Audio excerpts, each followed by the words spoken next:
Candidate बार बार select होता है, बार बार वो डिपार्टमेंट चेंज करते हैं, पीएचईडी से बीसीडी में जाते हैं, फिर वो आरसीडी में चले जाते हैं। 133 नंबर आप किसी विद्यार्थी को इसे मुफ्त में दे रहे हैं। हम लोग 2 साल से इसके पीछे लगे हुए हैं, इस नियम को बदला जाए। इसके बाद अगर आप चाह रहे हैं कि ढूल रवैया अपनाएं, अभ्यर्थियों को दखलबाजी में रखें, तो ये खेल नहीं चलेगा। हम लोग का मांग है बस रीयूज को हटाना। रीयूज वो है जो कि कॉन्ट्रैक्ट पे जो भी इंजीनियर हैं उनको जो एग्जाम में बीपीएससी एई एग्जाम में 25% का वेटेज दिया जाता है, ठीक है। जो 25% 400 में 133 नंबर होता है, वो लोग उसका इस्तेमाल करते हैं, उनको वेटेज दिया गया है, करेंगे, ठीक है। और जब वो डिपार्टमेंट में एक बार सेलेक्ट हो जाते हैं तो फिर वो दोबारा तिबारा जितनी बार वैकेंसी आती है उतनी बार उसका इस्तेमाल करके और बार बार सेलेक्टेड होते हैं। एक ही कैंडिडेट बार बार सेलेक्ट होता है, बार बार वो डिपार्टमेंट चेंज करते हैं, पीएचईडी से बीसीडी में जाते हैं, फिर वो आरसीडी में चले जाते हैं। ऐसे एक ही कैंडिडेट बार बार हर वैकेंसी में सेलेक्ट होता है। जो हम जैसे फ्रेशर्स हैं वो उनका मार्क्स 0 से इंक्लूड होता है, स्टार्ट होता है, उनका 133 से स्टार्ट होता है। हम लोग उस कटअप को बीट नहीं कर पाते हैं। 300 ला करके यहाँ पे अनसेलेक्टेड स्टूडेंट हैं हमारे फ्रेशर्स, और वो लोग जो है 200 ला के डिपार्टमेंट में बैठे हुए हैं। तो एक बार ठीक है उनको मिला तो ठीक है, लेकिन बार बार वो जो इस्तेमाल करे, इससे हम फ्रेशर्स को बहुत ज्यादा नुकसान है। बस हमारी मांग है रीयूज हटना चाहिए। कब से आप लोग इन सब चीजों को लेकर मांग कर रही हैं? सालों से मांग है हमारी, जब से वैकेंसी आई है। बातचीत नहीं की, मुलाकात नहीं हुई किसी सरकारी आदमी से? अभी तक तो शायद नहीं हुई है। आश्वासन मिलता है कि हटाया जाएगा, इस पर विचार किया जाएगा, लेकिन अभी कुछ लिखित नहीं मिला है हम लोग को। अभी आप लोग कब तक बैठे रहिएगा धरना पे? अभी हम लोग की मांगे जब तक नहीं सुनी जाएगी हम लोग यहाँ डटे हैं। क्या नाम हुआ आपका? अरे विश्वेश्वरैया भवन के गेट पे क्या मांग है आप लोग की? हम लोग का ये मांग है कि जो संविदा पे काम कर रहे हैं अभी असिस्टेंट इंजीनियर के पद पे, वो बार बार जब बीपीएससी के द्वारा नए वैकेंसीज आते हैं तो उन लोग को ये प्रावधान है कि 25% वो मार्क्स जो है सो अपने अनुभव के अनुसार वेटेज ले सकते हैं, और फ्रेशर जो है टोटल मार्क्स पे फाइट करेंगे, कम्पीट करेंगे। होता यह है कि जब भी आता है एडवर्टाइजमेंट, 1 बार 2 बार 4 बार 5 बार जब भी एडवर्टाइजमेंट आता, एक व्यक्ति जो एक बार अनुभव का फायदा ले चुका है, हर बार जब भी एडवर्टाइजमेंट आता तब वो उस वेटेज को लेना चाहता है, और फ्रेशर्स को उसके लिए हानि होता है, उसका हक मारा जाता है। बताइए कि एक आदमी बार बार वेटेज का उपयोग करके हर एडवर्टाइजमेंट में अगर घुस जाएगा, उतना सीट तो हम लोग के लिए हक मारा गया ना। इसके लिए हम लोग लड़ाई कर रहे हैं कि उस वेटेज को कम से कम एक बार दिया जाए। जब वो अस्थायी रूप से अस्थायी हो जाए तो उन लोग को इस वेटेज को खत्म किया जाए, वो लोग भी इक्वल कम्पीट करें हम लोग के साथ, ना कि 133 नंबर उन लोग को एक्स्ट्रा दिया जाए। इसलिए हम लोग डटे हुए यहाँ पे, आज हम लोग लिखित लेके जाएंगे कि हम लोग को इसका समाधान होना चाहिए।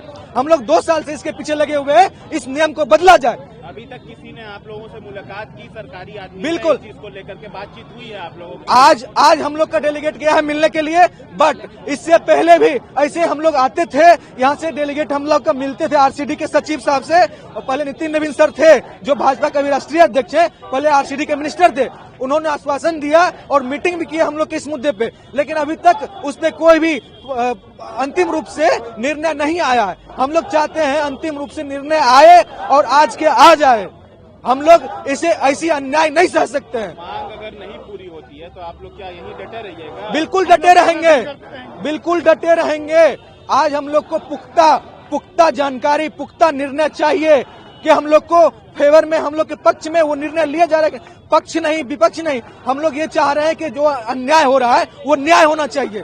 इक्वालिटी जो हर स्टूडेंट को किसी भी कॉम्पिटिटिव एग्जाम में अधिकार है, आर्टिकल जो बना हुआ है संविधान के थ्रू इक्वालिटी होना चाहिए कॉम्पिटिटिव एग्जाम में, वो इक्वालिटी कहाँ हो रहा है? 133 नंबर आप किसी विद्यार्थी को इसे मुफ्त में दे रहे हैं, आप हम लोग को फ्रेशर को 400 नंबर पे टोटल फाइट करवा रहे हैं। कैसे हम लोग के साथ अन्याय हो रहा है? हम लोग कैसे कम्पीट करेंगे? कैसे हम लोग का जॉब होगा? जब भी एडवर्टाइजमेंट आता है तो वही विद्यार्थी पहले एडवर्टाइजमेंट में किसी में विभाग में ले लिया, फिर वैकेंसी आया, फिर दूसरे उस वैकेंसी में जाके दूसरे डिपार्टमेंट में जाके वही आदमी वो छोड़ के दूसरे में चले जाता है। हम लोग बताइए हम लोग क्या करेंगे? हम लोग बार बार एडवर्टाइजमेंट बैठते हैं एग्जाम में, बार बार छट जाते हैं, वो स्टूडेंट के चलते हम बार बार छट जाते हैं, जबकि फिर उसमें उस डिपार्टमेंट में, जिस डिपार्टमेंट पहले वो था, उस डिपार्टमेंट में फिर से खाली हो गया वैकेंसी, फिर वो निकालता है, किसी को इसमें मन नहीं लगा, फिर भर दिया उसमें, फिर उसमें चला गया, फिर उसमें इसमें चला है। वैसे हो रहा है, हम लोग रिसाइकिल हो रहा है। 2017 से हम लोग कब का बीटेक कर चुके हैं, 2017 से हम लोग यही सब देखते आ रहे हैं। 2019 में ये कानून बना है। ठान के आए हैं कि नहीं हटना है? नहीं, बिल्कुल आज ठान का है। हम लोग का एकदम पत्थर का लकीर है कि हम लोग यहाँ से नहीं हटेंगे। मेरा नाम राजीव शाह है। नहीं, सबसे पहले तो मैं इसको सुधारना चाहूंगा।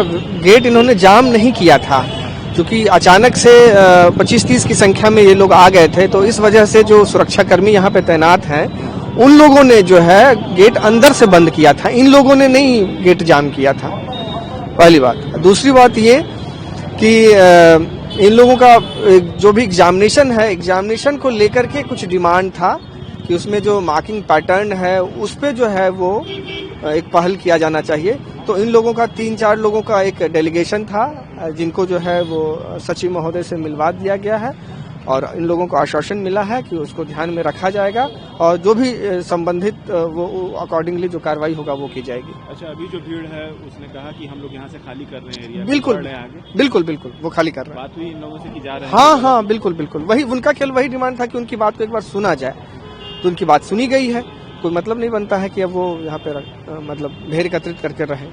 अच्छा, पुलिस के जरिए से किसी तरह का बल प्रयोग उन लोगों के ऊपर? नहीं, किसी प्रकार का बल प्रयोग नहीं किया गया और उसकी मतलब आवश्यकता नहीं है। बल तो वो खुद स्वतः हट ही रहे हैं, उनको बताया गया, तो वो केवल अपनी बात रखने के लिए आए थे, तो वो बात रखी गई और वो अब हटाया जा रहा है।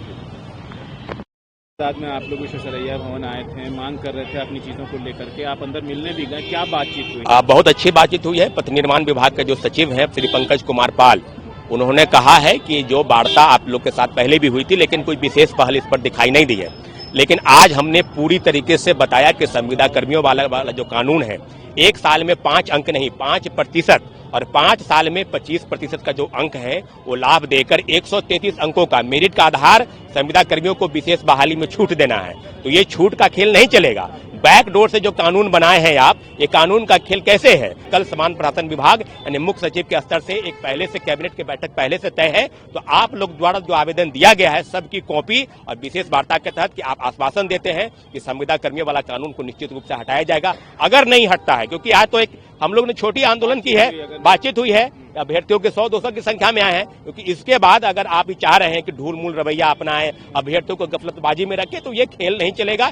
एएसओ, बीएसओ, डीएसओ से GL4 + 2 बहाली, सभी बहालियों में सरकार ने जो संविदा कर्मियों वाला कानून लागू किया है, इसको हटाने के लिए हम लोग प्रतिबद्ध हैं और निश्चित रूप से काला कानून बैकडोर का खेल ही नहीं चलने देंगे। हम लोग चाह रहे हैं कि सरकार अपने स्तर से संज्ञान लेकर इस मामले को रफा दफा करे। अगर नहीं आप कर रहे हैं, 2026 में फिर से पटना के ऐतिहासिक कॉलेज मैदान से हम लोग सभी लोग कलेक्टिव फैसला के साथ कि काला कानून वापस लो, बैकडोर से ये खेल नहीं चलेगा, हम लोग निश्चित रूप से उतरेंगे। सौरभ कुमार सिंह, छात्र नेता।